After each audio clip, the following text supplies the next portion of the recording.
Good morning সবাইকে। আজ আমি বেরিয়ে পড়েছি সিমলাগড়ে ডাকাতকালী দর্শনে যাওয়ার জন্য। এই যে সিমলাগড় স্টেশন নেমে পড়েছি।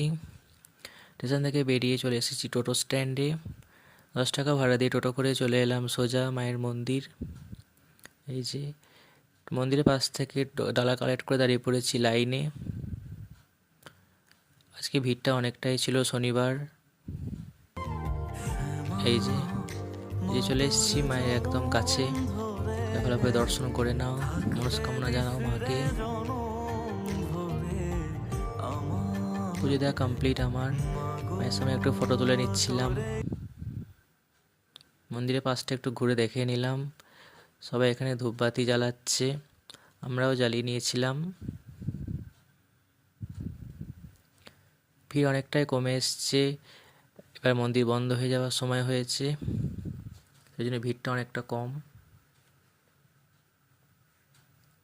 আর একবার ভালোভাবে মাকে দর্শন করে নিলাম। বেরিয়ে পড়েছি তো আজকে এইটুকুই। বাই।